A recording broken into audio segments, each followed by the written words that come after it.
Welcome to another episode of the Rarest Birds in the Netherlands, week number 11 this time. Following my request in previous episodes, I received some great responses that I will be working on in the coming period. Many thanks for that. Let's quickly start with our faithful bicol teal of St. Pancras. The bird was seen again throughout the entire week. It is now mid-March and all wintering birds should more or less have been found by now. While the good species that are sometimes discovered in March, such as stone curlew, sociable lapwing or great spotted cuckoo, are usually only found at the end of the month, so we are in a bit of a quiet period. But even in a quiet period, there is certainly still some news to report. For instance, on the 15th, an American wigeon reappeared in North Holland, this time at the Upskolk near Petten, a place well known to many birders for the aquatic warblers that are almost annually found there in August. This American wigeon seems familiar, as this bird had a notable pale cheek, just like the one in Spaandam, not quite pale enough to be considered a true storm wigeon, a color variant occurring in about 1 in 500 to 1 in 1,000 American wigeons. Just like the previous American wigeon, this one also stayed only on the day of discovery. Still impressive how such a bird remained hidden for several months in North Holland, unless it had wintered further south for a while. However, I still hope for a good twitchable case for my 250 bird challenge, and, of course, to upgrade my footage.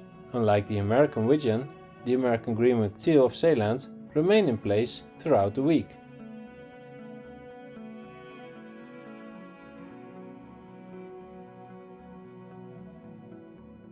Of the two known ringneck ducks, only one was reported, the bird at Herugewaard. The bird in the dunes is probably still around, as it lingered much longer last year. There is also some news about the lesser scaup. This week, two birds were found in new locations. One of them had mistakenly been included in my previous video. However, the bird in Waterland was only discovered on Monday. On Sunday the 16th, another bird was photographed. The photographer initially thought he had captured a greater scaup in the Waalbos near Ridderkerk, already a very notable species for that area.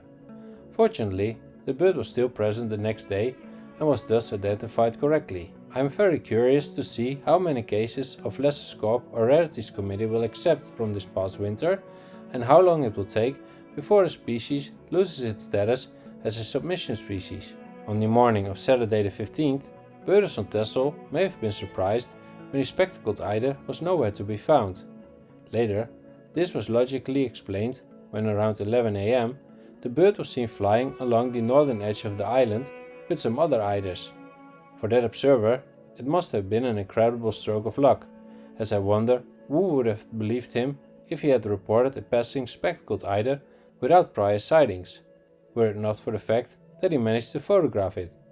In any case, the bird reappeared around 2 p.m. at its usual feeding spot. The next day, it was once again very close, as evidenced by some stunning photos.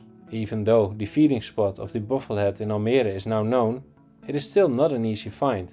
On some days, the bird was not reported at all, and some observers had to wait a long time before it emerged from the reeds. A response to my previous video stated that both legs had been photographed and were unringed. Although both legs have indeed been photographed, I am not yet 100% certain that the images are clear enough for the cDNA to give the bird the benefit of the doubt, considering the two escapes residing in a country. I hope to visit soon myself, as my old footage of the male from Barendrecht could use an update. Rough-legged buzzards are becoming increasingly rare, with birds now only reported in two locations. One is in Lauwersmeer, where a bird is occasionally seen from the lookout hill, and the other is in the Kroonspolders on Vlieland. The bird in the Onlanden has not been reported for quite some time, and after two sightings earlier this year, I have not seen it again either. Additionally, there were reports of birds in Verwet and Drouwenveen, though they were not seen this week. Both known glaucoskulls in the country were seen this week. The second calendar year bird was observed on Monday in Scheveningen. On Tuesday, it was suddenly back in Katwijk at the same spot it had been seen 10 days earlier. Definitely worth keeping an eye on that location. The adult bird in IJmuiden was only seen on the 16th, 8 days after the last sighting. Is it simply not being checked? Or has it moved somewhere else again? I suspect the latter. In Nature Park Lelystad, our pygmy cormorant is still enjoying itself, with daily visitors stopping by.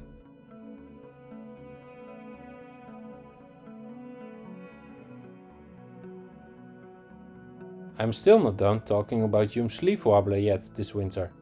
While the bird in Culemborg is still present, another was suddenly discovered by a cycling birder in Alblasserdam.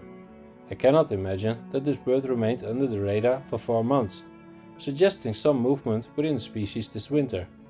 I suspect there are fewer individual birds than the different locations suggest. At least 2 are involved, as multiple observations of 2 birds simultaneously have occurred this year. However, this bird could very well be the same as previous reports in North and South Holland.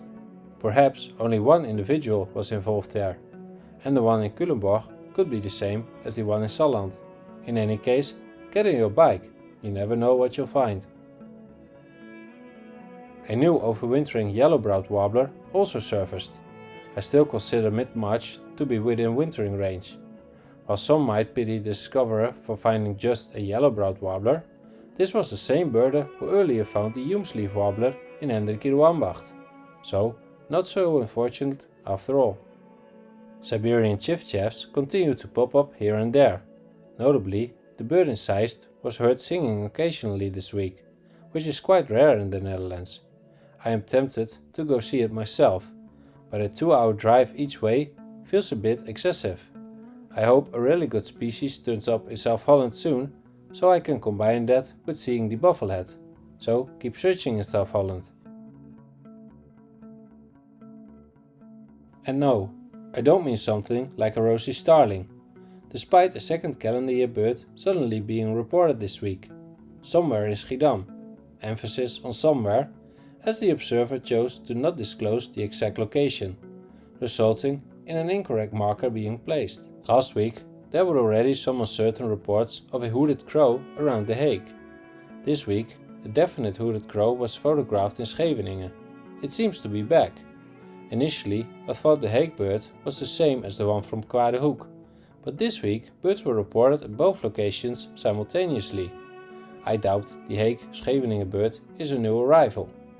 Additionally, the hooded crow in Zijen, Drenthe was seen again, and the late February bird Antolen is still present. Including the bird from Schiermonnikoog, we now have at least 5 different hooded crows in the Netherlands. That's it for this week. If you go out searching for your first bluethroat of the season, keep an eye on the gulls. Several Bonaparte's gulls have been spotted in southern Europe, and who knows, they might be heading north soon. The last Franklin's gull was also found in March, and we certainly wouldn't mind a Pallas's gull. Good luck, don't forget to subscribe, and I'll see you next time.